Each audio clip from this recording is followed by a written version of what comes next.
Amen. Palakpakan po natin ang Panginoon, mga kapatid. Maganda pa po kayo sa umaga. It is indeed a great blessing to see everybody na tayo po ay magkasama-samang magpuri sa Panginoon ngayong umagang ito. Amen? Amen. Sabi na ho ba natin sa ating katabi na God bless you? Nakamayan na ho ba natin sila? Alam niyo ho kasi, kung ako po yung tatanungin niyo, yung prinsipyo ho ng pagsasabi ng God bless you is ganito lang ho kasimple.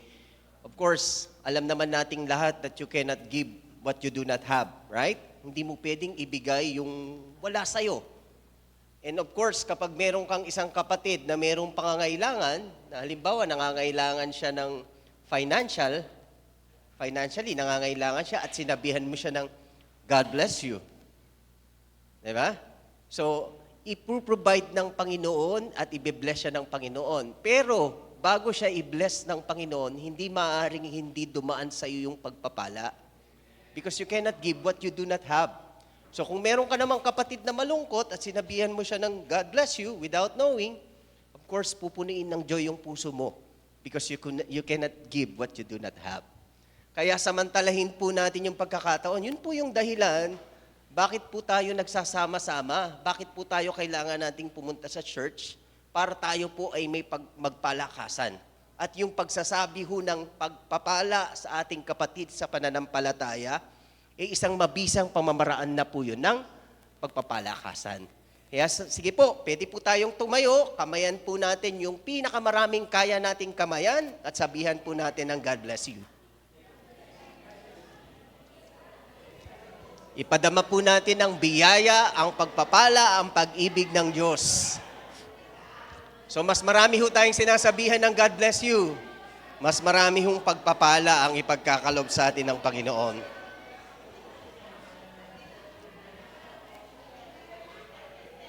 Amen.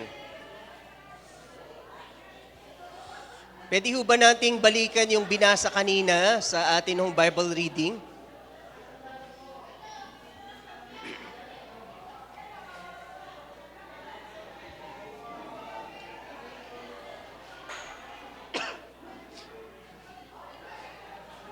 Amen. Sige po, last 10 seconds bago po maubos yung ating moment to share the blessing of God.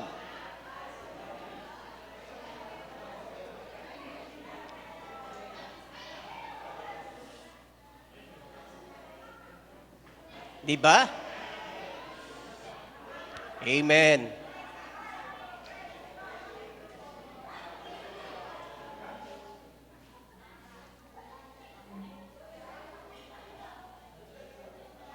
Amen. Praise God. Pwede po ba tayong tumayo, mga kapatid? At basahin po natin muli yung binasa ho ni Brother Dennis kanina sa Psalm 133 verse 1. Pwede ho bang paki-project? Psalm 133 verse 1 sa ating hong Bible reading kanina.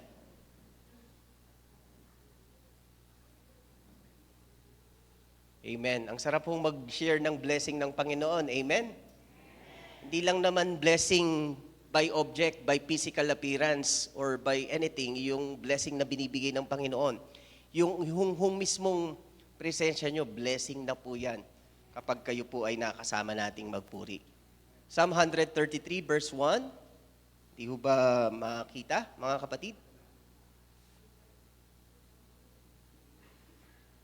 Kung naalala ko ho ng tama, ang sabi ho doon, napakaligaya at kahanga-hanga sa ating pagmasid. Ang nagkakaisa, laging sama-sama na magkakapatid. Amen. Tunay ho kasing biyaya na tayo ho ay nagkakasama-sama bilang pamilya sa loob ng isang pamilya. At sa umagang ito, samahan niyo po kong manalangin para ho sa ating pag-aaral. Panginoon naming Diyos, lumalapit po kami sa iyong banal na harapan, Panginoon. Wala ho kaming pwedeng ipagyabang at ipagmalaki sa iyo, sapagkat kung ano man po ang meron kami, ang lahat po ng ito ay pahiram mo lamang sa amin. Kaya sa mga sandaling ito, Panginoon, lumalapit po kami sa inyo at nagpapakumbaba. Lumalapit kami sa inyo bilang isang pamilya at kinikilala po namin, Lord, na hanggat hindi kayo ang magtatayo sa aming pamilya, ang pagtataguyod namin sa aming pamilya ay mauuwi po sa wala. Kaya Panginoon, we invite you to be the very center of our household, our foundation, our guide, our builder of joy and peace, Lord God. At kinikilala po namin, Lord, that apart from your wisdom, Lord, hindi po namin kayang unawain ng buong buo ang mensahe mo po sa amin sa umagang ito. Panginoon, sa pamamagitan po ng iyong banal na Espiritu Santo, turuan at tulungan mo po kami, Panginoon, ngayong umagang ito. Be our teacher as we look deeply into the reality of our bago ngayon, incline as a faith-fueled family. Gamitin mo po ako, Panginoon, bilang daluyan ng iyong mga salita at tanging ikaw lamang po, Lord, ang mapapurihan sa aking buhay. Ang lahat po ng ito ay hiling namin in the sweetest name of our Lord and Savior Jesus Christ we pray. Amen. Amen. Praise God. Maraming salamat po. Isang bagay ho na marahil namimiss natin yung pong pagbabahagi ng biyaya ng Panginoon. Minsan ho kasi pag-uwian, parang mahuli, taya. Ganun ho yung nangyayari. Kaya kung minsan ho, hindi natin nakakamayan lahat ng ating mga kapatid. Last time po, napag-aralan po natin ang dalawang klase ng fuel para sa isang faith-fueled family, para sa isang pamilya. And those are the fuel of growth, na ang isang pamilya, dinesign ng Diyos, should support the growth of each family member continuously. Kasi kung wala hong growth, boring. And aligning with that growth, yung part 2 ho natin, there should be the balance through the fuel of protections. Yan po yung ating pinag-aralan last week. That God originally designed the family as our basic support and protection. At tinakal po natin yan to understand that the intention of the family is to protect and not to control. Pinilit ho nating balansehin yan, nakagaya po ng isang halaman na nakapaso. If you give it too little water, the soil becomes dry.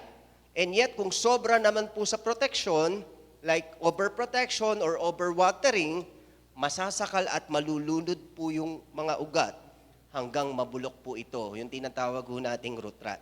This time naman po, we move on to the next, which is what we call as the fuel of fun. Amen? Masaya po yan. Next slide. Kasi po, ang isang awesome family, they should be playful. Ang nagiging problema ho ngayon, kung minsan parang nawawala yung simpleng salita na yan sa bago ngayon. Alam niyo po, being playful and fun, parehas po yung considered as the easiest and the hardest thing for a family to experience. Bakit po easiest? Kasi simple lang po siya. Fun in itself, it's simple. Hindi yan kadalasang nagngangailangan ng pera, hindi yan kadalasang kailangan planuhin, isang simpleng game lang, isang simpleng kwentuhan lang, isang simpleng salo-salo lang, it can bring laughter to the family. Now, bakit din po hardest? Kasi po, alam naman po natin na ang katotohanan po ng buhay, madami pong stress. Amen? Kapag wala kang stress, isa lang ibig sabihin yan, hindi ka buhay. Maraming mga hectic schedules. Yung mga estudyante, akala nila kapag natapos na silang mag-aral, ay salamat, graduate na ako.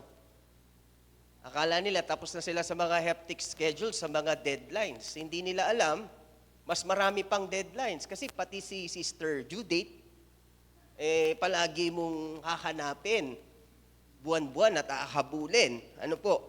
Yung mga misunderstanding, yung mga distractions na pwedeng humadlang sa pan. Isang malaking factor po kasi dyan sa bago ngayon is that families may be physically together but mentally elsewhere. At ito po yung challenges sa pamilya para masimulan po yung joy sa loob ng isang pamilya at sa pag-aaral ko po nito, what I simply realize is this, is that fun in the family is like synonymous to the so-called quality time. Marami ho tayong oras kung minsan kasama natin yung pamilya, pero kasama lang natin. Hindi natin kaisa. Diba? Pag pumunta ho kayo sa mga kainan ngayon, lahat ho ng table, tignan nyo, imposibleng walang nagse-cellphone sa isang table. Hindi ko sinasabing masamang mag-cellphone, lalong-lalo na kung emergency, of course. But basically, kaya nga kayo nagsasalo-salo to have fun.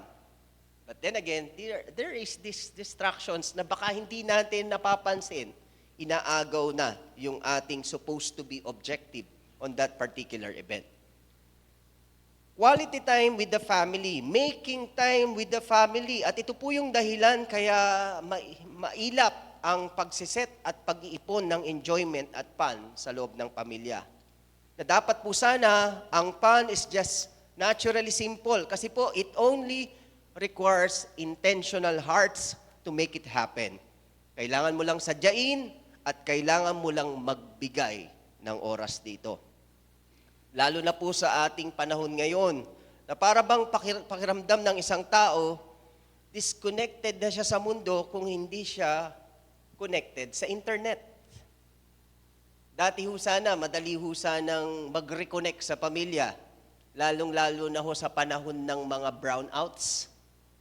Pag merong power outage, may brownout, syempre, walang internet. Kaso, nasolusyonan, nagkaroon ng data. So, basta't may charge pa yung cellphone, buhay pa din. Ang nangyari, yung brownout, inabot ng 24 hours. So, yun, medyo nagkakaroon na sila ng oras para magkwentuhan. Dati ho kasi yung way to have fun, nung unang panahon, kadalasan ho, kwentuhan. Yung tatabi ka lang sa mga matatanda, makikinig ka lang sa kwentuhan ng mga apo mo, mga lolo't lola mo. Pati ikaw, makikitawa-tawa na. Kasi talagang paligsahan po sila ng kanilang mga joke. At nauubos po yung oras, kundi tumawa lang ng tumawa. Ngayon po, iba yung panahon ngayon natin. Minsan yung mga mag-isa lang, tumatawa kasi nanonood ng reels, tawa ng tawa. Diba? Biglang tatawang mag-isa. Noon pala, nanonood po pala ng reels. Okay lang rin po yun.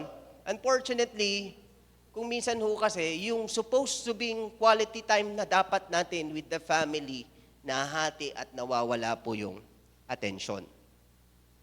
Kaya yun po yung pinaka-challenge. Madali lang hong i-trigger sana yung fun sa family. Unfortunately, how can we be able to make it last? And this will require love and intentions. Kaya po natin siya pinag-aaralan for us to be reminded that we should intendedly do this on our family. May kasabihan po tayo that a family without fun is like a garden without flowers. Na kung saan, yes, buhay pa rin siya as a garden. But without the flower, it is missing the color, it is missing the fragrance that makes the garden more lively and beautiful.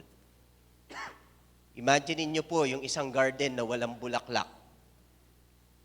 Pwede naman hong maging garden yon. Pero yung by definition of perfections ng isang garden, it needs color. And most of the time, colors can only be provided by flowers.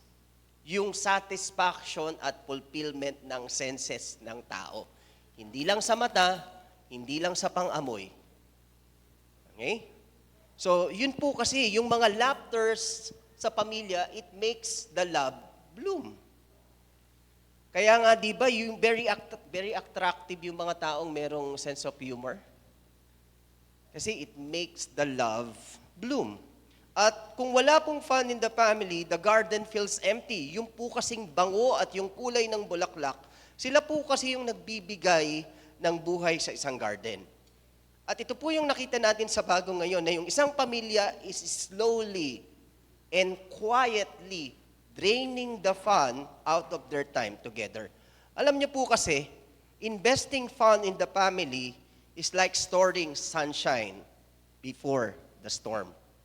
Kung medyo malalim po yan, alam niyo po yung isang barko bago maglayag. Di ba nag-i-stack up sila? Halimbawa, 2 buwan na maglalayag yung barko sa karagatan. Ang lalim. Hindi ho yung karagatan, kundi ho yung Tagalog. 2 buwan ho yung nag-i-stack up at nagkakarga ng pagkain. Importante pong may baon po tayong alaala with the family. Kasi mahirap yung walang magandang alaala with the family because we're gonna be needing soon, especially in the storms of life. Pinag-aralan po natin yung storms ng life. At kapag po ang isang pamilya nagtatawanan, nagsasama-sama, nag-i-enjoy sa piling ng isa't isa, bumubuo po sila ng masasayang alaala ng magkakasama. And usually, dito nga tayo nagpi-picture-picture di ba? Pag magkakasama tayo, hindi lang pag kumakain tayo, hindi lang pag maganda yung damit natin, kasi gusto nating magkaroon tayo ng good memories. Dati kasi pag pinicturan, okay lang na i-upload, pero ngayon parang ang nagiging dating, iba na din. Pag pinicturan, pineplex. Okay? Pero tayo mga Kristiyano, magandang ang pinopost natin yon kasi it encourages everybody na maalala natin na dapat we should be giving quality time to the family. And this is actually strengthening the root of emotional bonds. Sabi ko sa inyo, isa sa mga paborito kong likha ng Diyos, puno. At ang puno po sa mga gubat, mas malalakas kesa sa puno sa kapatagan. Kasi po yung nasa gubat, nasa bundok, connected po sila in a network sa pamamagitan ng kanilang mga ugat. Kaya po pag pinatay mo yung isang puno sa isang bundok, madali hong magkaroon ng erosion ng lupa. Kasi yung pong part na sinasakop niya at kinukonektahan niya sana, na hinuhold niya yung lupa, nagiging loose po yun dahil nawawalan po ng ugat, kaya po nagkakaroon ng landslide. Kaya kung maraming puno po yung pinutol, nagigiba. Ganun po yung fun, parang sa pamilya. Hindi nyo napapansin kapag meron kayong good memories of fun, nagkakaugnay-ugnay, lalo at tumitibay yung relasyon nyo bilang isang pamilya. Bakit ko kailangan buksan ito, lalo na sa ating mga kabataan? Ang mga kabataan kasi ngayon, feeling nila kung minsan, I'm not saying everybody na ganito, parang feeling nila pag they are having fun with the family, corny. Parang boring, di ba? Kaya usually, yung resort nila para to have fun with their life is to invest it with their friends outside the family. Again, nothing wrong with that. Unfortunately, the very basic foundation of fun should be found in the family. Uulitin po natin, Genesis 1, nilikha ng Diyos ang langit at lupa. Genesis 2, nilikha ng Diyos si Adan at si Eva. Ibig sabihin, ang kauna-unahang basic institution na nilikha ng Panginoon sa pamamagitan ni Eva at Adan, pamilya. At sa pamilya mo, napapahinog, naluluto ang iyong personalidad. Kaya dapat kung mag-i-invest ka ng fun, dapat sa loob ng pamilya. Yan po yung pinipilit na baguhin ng kaaway. Para bang awkward when you spend fun with the family. And yet, cool when you spend fun with the outside family. Kapag Kristiyano ka, kailangan ho nating maging mapagmanman. Baka mamaya, natatangay na rin tayo ng pagkabusit natin kung minsan. Nabubusit tayo sa papa natin, nabubusit tayo sa mama natin, nabubusit tayo sa kapatid natin. Tuwing nakikita mo, bumubuka pa lang yung bibig niya, may sinasabi ka, nakakabuisit ka. Magugulat sa yung kapatid mo, wala pa mang sinasabi, nabibisit ka na. Kasi nga, meron ng motivated reasoning behind all that. At dapat yung motivated reasoning natin should be founded by love that is coming from God. And that is through acceptance. Okay? Kaya ho natin yan tinitignan. At base ho sa mga pag-aaral natin, wala hong pinakamainam na gamot sa isang sa isang pamilya. Alam po natin na mayroong mga storms of life. Amen? Inevitable po yan. Ibig sabihin, hindi pwedeng iwasan. We cannot be free from the storms of life. It rains on the good and the bad. At ang pinakamahirap pong storms of life na pinagdadaanan sa buhay is the absence of a loved one. Yung normalcy ng kamatayan ng isang mahal sa buhay. Parang hindi mo kayang lapatan ng salita ang emosyonal na pakiramdam kapag namatayan ka ng mahal mo sa buhay. At hindi mo masusurvive yun. Yung bigat na yon, yung hirap na yon, if your family is not actually funded by the good memories of fun. Wala kang huhuguting saya na pwede mong pananggalang, na pwede mong kapitan, na gaya ng ugat, na sa gayon manatili kang nakatayo bilang puno, na kahit gaano kalakas yung bagyong dumating sa'yo, nakakapit ka pa din. Kasi you are funded with fun. Ito po yung kapighatian ng pighati in the storms of life, kaya pwedeng maging masaya pa din even in tough times. And usually this become our good medicine in difficult times. Sabi nga po sa Proverbs 17:22, a cheerful heart is a good medicine. Yung masayang puso ay mabuting gamot. Kaya yung malungkot na puso, sakitin po yan. Yung malungkot yung puso, stress po lagi yan. Ganito na lang, para madali niyong maintindihan. Paano niyong malalaman na in love yung isang tao? Pag blooming po yan. Ibig sabihin, pag masaya yung puso. Kaya pag tinignan mo yung, wag po kayo titingin sa katabi. Okay? Pag nakita niyong gumaganda yan, ibig sabihin, ayoko sanang banggitin si Sister Susan, pero paganda kasi ng paganda, hindi natin mapigilan. Habang tumatanda, lalong gumaganda. Ibig pong sabihin niya, nananatili yung love sa puso. And a cheerful heart is a good medicine na pwede nating maging source of resiliency in difficult times. Kasi definitely, yung asawa ni Sister Susan, hindi perfect yan. Although dati, nung bata ako, nakita ko maganda po yung katawan niyan eh. Ngayon, hindi ko lang alam. Ibig lang sabihin, source of resiliency, walang kapaguran, puno ng talino na manatiling masaya. Kasi sobrang dami ng problema sa buhay. Hindi natin kayang lagpasan lahat yan. It is not an assurance na kapag Kristiyano ka, hindi ka nadadaan sa pagsubok sa buhay. The only advantage kapag Kristiyano ka is that you understand that those storms are part of life. And in those storms, you will have peace. Because Jesus Christ is with you on those storms. Amen? So kung medyo nagwo-worry ka, kinakabahan ka, natatakot ka, okay lang rin yon kasi reminder yon, kurot sa'yo yon. Oops. Kulang na ako sa pagbabasa ng Bible. Kulang na ako sa pagtingin sa pangako ng Diyos. Kasi nakakaramdam na ako ng worries. Nakakaramdam na ako ng pangamba. At kailangan ko ng kakapitan. So, ano-ano po kaya yung pwedeng maging hindrance ng joy? Ano po kaya yung mga killjoy of fun sa pamilya? Let's try to identify some. Gaya po ng busy and conflicting schedules. Yung mga work demands para sa mga naghahanap buhay. Yung mga school deadlines ng mga pitas para sa mga nag-aaral. Ito pong mga activities na ito po yung mga killjoy for shared moments.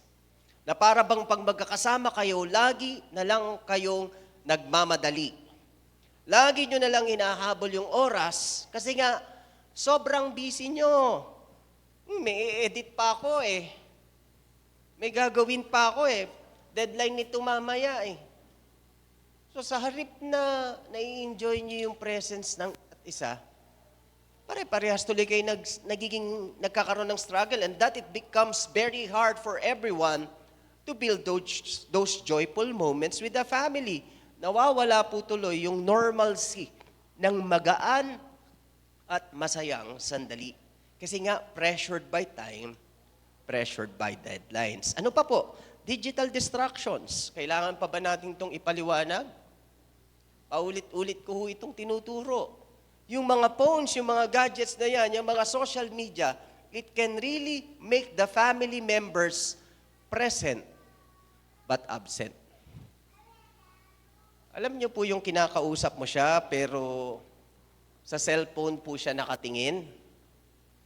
Yung nawawalan yung, of course, meron pa rin mga tao na kayang mag-multitask. May kausap na iba, pero may kausap ding iba. Pero ako po, hindi ko kaya yun eh. Pag ako nakatingin sa cellphone, hindi mo ako pwedeng tanungin kasi kahit magsalita ka na magsalita, hindi ko po maiintindihan. Kasi very focused po ako. Kumbaga, single focus lang ho yung kaya kong gawin. Ano po?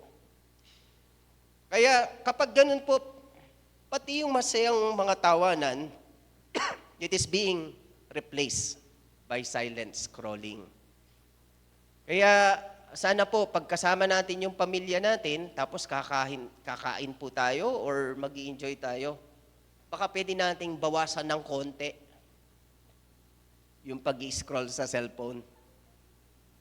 Maglagay lang ho tayo ng oras. Lalo na ho, pagka nagkakaedad na po tayo, dapat meron ding sleeping time. Ako simula nung nagkaedad, medyo naging ganun na yung practice ko. Pag chinat mo ko at hindi ho oras ng trabaho ko, usually hindi ko nakikita yon. So pag may tinanong ka sa akin, masasagot ko po yon kinabukasan na. Kasi nga, pag natulog ako, tinabi ko na yung cellphone ko, hindi ko na siya pwedeng, ayoko na siyang hawakan. Kasi once na tumunog siya, mag-vibrate siya, pinansin ko siya, mapupunta na sa isip ko kung ano po yung sinabi. At hindi na ako makakatulog na maayos. Kaya sana ho, ma-practice natin yung tamang respect sa mga oras. Ano po? Ito po, tanong ko lang po. Di po ba bago tayo kumain, nagdadasal po tayo? Amen? So, ibig sabihin, kapag nagdadasal po tayo, nagpapasalamat po tayo at nire-respeto natin na yung kinain natin, biyaya ng Diyos sa atin. Amen? Kaya po sana dapat ninanamnam nating mabuti yan, nginunguya nating mabuti yan. Huwag niyo pong sanayin sana, listen parents, as much as possible, na yung mga anak nyo, kapag kumakain, kumakain sa harapan ng mga gadgets.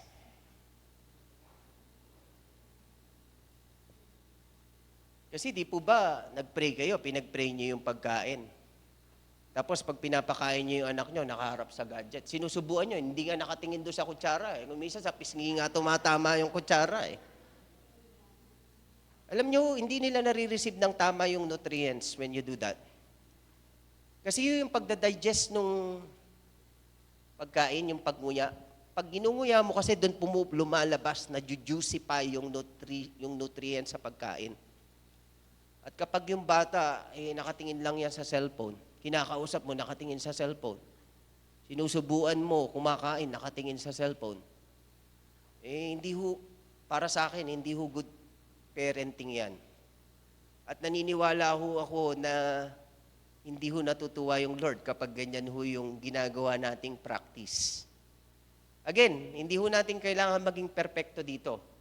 Paalala lang po to sa atin na baka hindi natin napapansin, ganun na po tayo. Dapat tinuturuan natin yung mga anak. Walang iniwan yan sa nagwo-worship tayo. Tapos di ba, pag tumayo tayo, sinasabihan natin yung mga anak natin na tumayo ka kasi tatayo tayo. Pag umupo tayo, pag nagpe-pray tayo, yumuko ka kasi nagpe-pray tayo. The same is true with that. Kaya sana po, pagdating sa mga bagay na yan, medyo maging ok-ok po tayo ng konti. Baka po kasi nakakasanayan na. Ano pa po yung killjoy sa pamilya? Financial stress. Yung inflation po, pagtaas ng bilihin sa bago ngayon, nagdudulot po ito ng sobrang pag-aalala at tensyon na sa halip na sana nakapokus ka dun sa saya, sa fun. Diba, kumain kayo sa labas? Saya-saya nyo, no ba? Habang kumakain kayo, dinala na yung resibo. Inabot sa'yo. Hindi mo na tuloy malunok ngayon yung kinakain mo.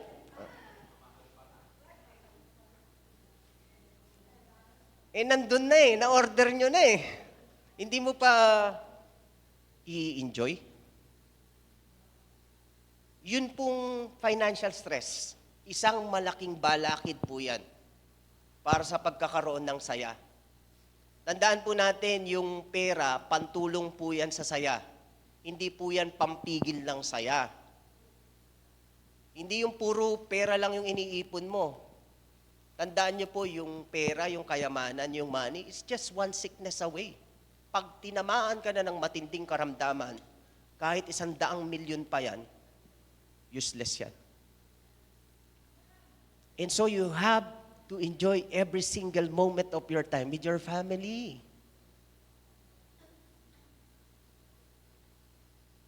Amen? Paghandaan niyo yung resibo para hindi tuloy kayo kinakabahan. Di ba? Sa resibo ka nakapokus, sa bills ka nakapokus. Alam niyo po, kapag ganun po kasi tayo, napupunta po yung energy ng pamilya sa problem solving, sa survival, nawawala na tuloy yung spirit of enjoyment.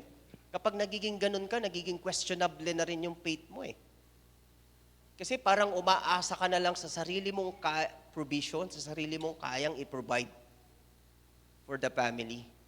Hindi ko naman sinasabing huwag kang magtrabaho. Ang sinasabi ko po, if it is time for you to enjoy, if it is a quality time with the family, do it. Spend it with the family because it is also one of the reminders of God for us to enjoy life on this earth. Amen? Ano pa po ang mga killjoy sa pamilya? Emotional disconnection. Yung mga misunderstanding na yan, mga pride, mga unresolved conflicts, yung mga kawalan ng open, consistent communication. Ito po yung mga emotional disconnection na nakaka-erode ng closeness ng family.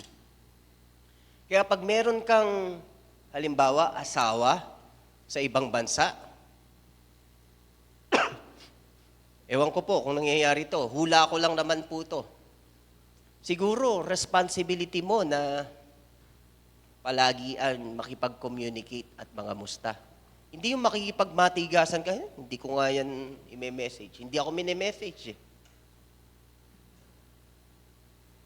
Lalo na kung yung nasa ibang bansa yung nagtatrabaho, tapos ikaw yung nasa bahay. Kailangan, you should be, kasi you're already one Iisa na kayo para sa Panginoon. And so, wala na dapat iwanan. Wala na dapat silipan ng butas, kundi dapat palaging tulungan. Right? Yung problema ho na to na emotional disconnection, minsan tuloy, mahirap na yung mag-organize ng mga gathering. Kagaya na lamang ng mga family reunions, yung mga togetherness na yan. Kasi yung tingin ng iba dyan, parang compulsory, parang sapilitan. Nawawala na tuloy yung enjoyable moments of being in the family. Hindi po dapat ganon. Ano pa po ang mga killjoy sa pamilya? Cultural shift in values. Kadalasan ito po yung individualism over family unity. Ang epekto po nito, madalas mas inuuna mo yung me time kesa sa family time. At lalo po itong nagpapahina ng tinatawag nating joy of shared experience. Kanina pa po maingay yan si Eliana. Alam niyo po ba kung bakit nagkakaroon ng apo yung mga matatanda? Kasi regalo din po ng Diyos yung mga apo para sa mga matatanda. Imagine niyo yung isang matanda na walang apo. Hindi ba sobrang boring ng buhay ng isang matanda kapag nawalan ng apo? Kung gaano katigas ang isang tao, gaano kaseryoso yan, let's say, pagdating ng 30 years old, nasa peak of career yan, sobrang seryoso. hanggang 40, hanggang 50. Talagang sobrang seryoso. Tapos biglang nagkaapo. Yung makita mong lalaking-lalaki siya, biglang, ay, ay, ay, ay, ay, oh.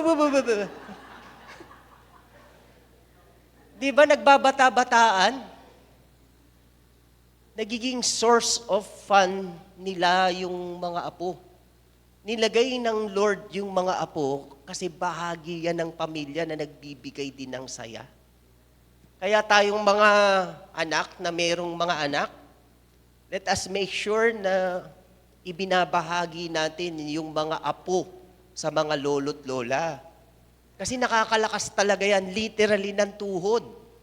Yung bang pag naglakad yan mag-isa, ang bagal.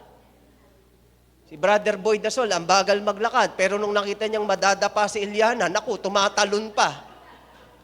4 na hollow block yata yung natalon para lang masalo. Kasi totoo pong nagpapalakas. At sila po yung mga source of joy. So, ibig sabihin, perpekto yung pagkakalikha ng Diyos sa komposisyon ng pamilya. Walang mali, walang kulang.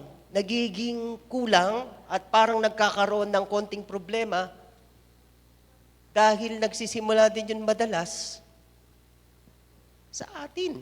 At kadalasan, ang pinagmumula ng problema na yan, yung tinatawag na walls of pride. Di ba? Alam naman natin na yung purpose ng Panginoon nung kinreate niya si Eva at Adan is to unite. Kaya nung lumabas si Satanas, ang purpose ni Satanas for Eva at Adan is to divide. Kaya pilit niyang gumagawa ng maraming dahilan to divide the family. At dumarating tayo kuminsan sa mga feeling ng awkwardness. Para bang, awkward.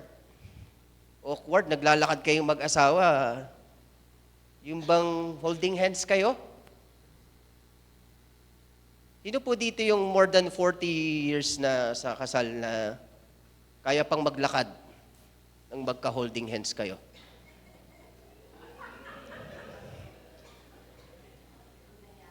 Wala akong masama doon. Actually, nakaka-bless po yun eh. Yung mga bata, pag nakita nila, ew! Gumaganon sila. Yakarnits! Hindi nga, di ba dapat baligtad? Ang nangyari kasi, kung bakit lumalayo yung loob at napupuno ng awkwardness, it's because of the pride. At ang pinagmumulan ng pride, yung ugali ni Satan, division. Kawalang pagpapatawad. Pagtatanim ng pechay? Hindi. Pagtatanim ng sama ng loob.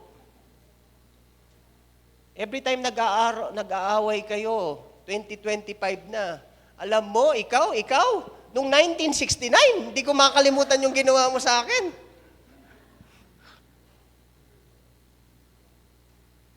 Ang talas-talas ng memorya. Kumisan, ganun tayo naiiwan sa memorya natin yung pangit. Tapos yung nakakalimutan natin, yung mga nakakatawa at masaya. Tapos naaalala at pinipilit lang nating alalahanin yung masaya kapag wala na siya. That's the reality of life. Very soon, you may be complete now, but very soon, una-unahan lang talaga yan, mga kapatid. So we have to maximize life. Amen? Amen. Sabi po ng Psalms 133:1, how good and pleasant it is when God's people live together in unity. Yan po yung kagaya ng pinractice natin kanina. Sabi ko ho, kamayan niyo yung isa't isa, ibahagi niyo yung pagpapala ng Panginoon. Sabihin niyo, God bless. Yun lang ho yung sinabi ko. Bakit pagtingin ko sa inyong lahat, ayaw nyo nang tumigil, tawa na kayo ng tawa. May nakakatawa po ba sa God bless? Wala po. pero nakakasaya. Kasi nga, magkakasama tayo na mayroong pagkakaisa. Ganun po dapat sa isang pamilya. Kayo ba, nasasabihan nyo ba yung kapatid nyo pag nasa loob, "Oy, tol, God bless you." Kaya bang sabihin nyo sa kapatid mo? Some may say, but some may not. The big question there, how come you cannot? What's causing you to stop saying those things? Is it pride? It's the willingness and the openness, mga kapatid. Okay? Hindi yung pag nakita mo yung bunso nyong kapatid, kagigising lang, sira na kaagad yung buong araw nyo. Di ba? Yung may lakad kayo, 1 minute before kayo umalis, doon pa lang nagbibihis. Diba? Ang unity po kasi isn't just the absence of conflict, but it is the presence of love ng mga tawanan, ng mga kasiyahan sa pamilya. Because unity is also the presence of fun. Paano mong masasabi na mayroong unity yung isang church kapag masaya? Paano mo masasabi kapag may unity yung isang pamilya? Kapag masaya. Ibang kala mo ba, hindi sila magkakasama sa bahay pagka kumain sila sa labas, tawa sila ng tawa? Kasi nga masaya, nag-uumapaw yung fun sa pamilya. Kasi we have to do that. Kasi kapag nandyan na yung mga pressures, nandyan na yung mga distractions, it threatens to steal the joy of the family. Tandaan lang po natin that God designed the family to be a place of refreshing and not a place of draining. Pakiramdam mo lang na minsan, nakukonsumi ka kapag umuwi ka ng bahay, kasi pakiramdam mo yun eh. You already have decided na makonsumi ka. It's a motivated reasoning already. And so kung hindi natin kaya, that's the time na ilapit natin sa Panginoon yun. Ipag-pray natin sa Panginoon. Again, we are trying to reclaim kung ano yung disenyo ng Diyos sa isang pamilya. Ito pong pinag-aaralan natin, ito po yung disenyo ng Diyos sa pamilya. Pero sa pagtagal po ng panahon, parang nag-iiba yung pamilya kasi nakakalimutan na natin yung paanong dinesign ng Diyos dapat ang pamilya. Again, fuel of fun. Ibig sabihin, pwedeng maubos, pwedeng mawala. Pero dapat, para manatili, repilan. Intentionally kargahan. Pagplanuhang kargahan, pag-ipunang kargahan. Sabi ho sa Nehemiah 8:10, "The joy of the Lord is our strength." Amen? Na ang joy ay hindi po nakadepende sa mga perfect circumstances sa buhay, kundi sa presensya ng Diyos na dumadaloy sa loob ng isang tahanan. Nakakita na ho kayo ng taong punong-puno ng problema pero parang walang problema? Because the joy of the Lord is His strength. Ganun po yun.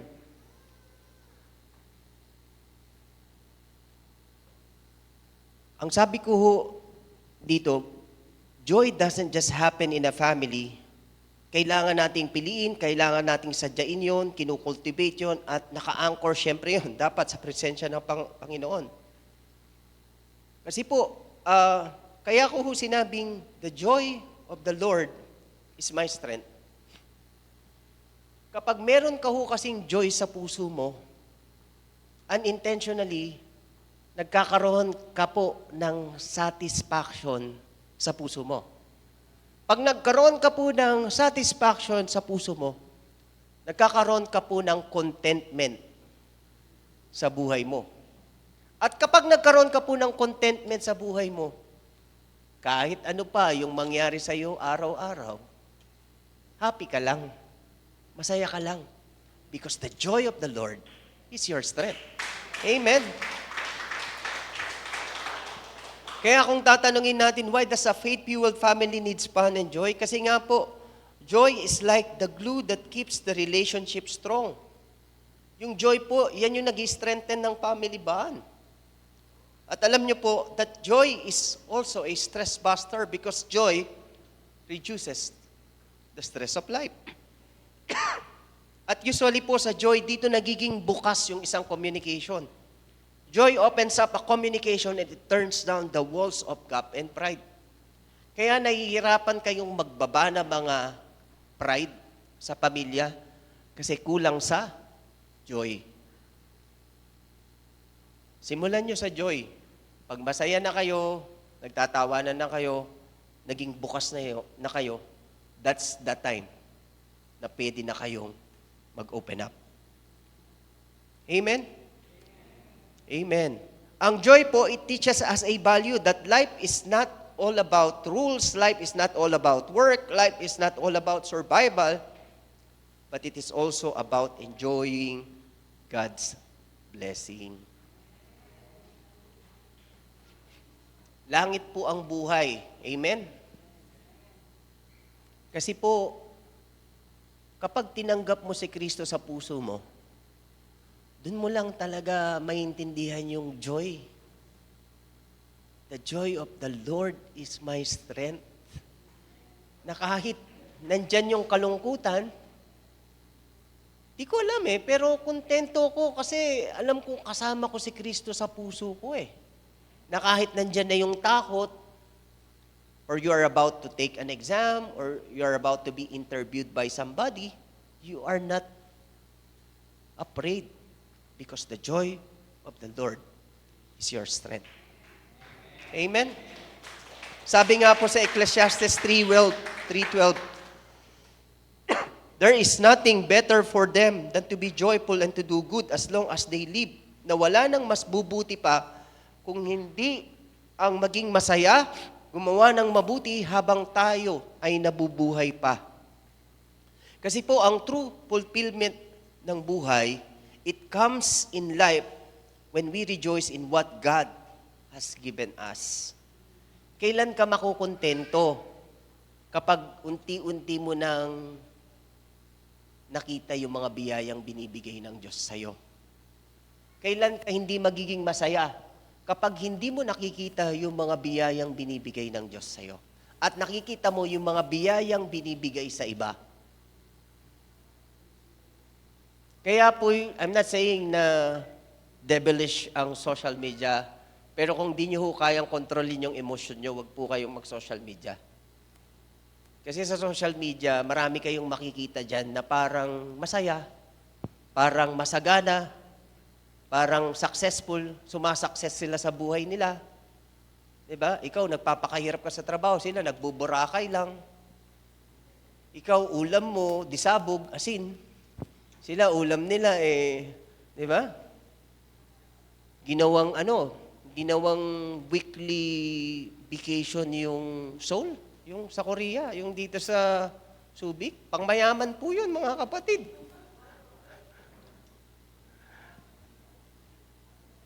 Joke lang po. Pero nakaka-bless po kapag nakakakita ka ng gathering ng isang pamilya na kumakain sa labas, nai-enjoy nila. Kasi blessing po ng Panginoon yon.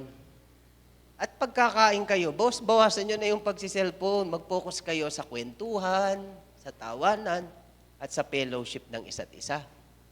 Amen? At lastly po, higit sa lahat, ang joy po kasi, it reflects God's heart. God created joy so that families can have fun together because they mirror His gift of abundant life.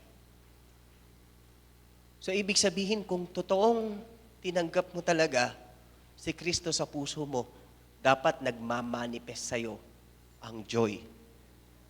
Ang joy of salvation. Ang ligaya ng kaligtasan.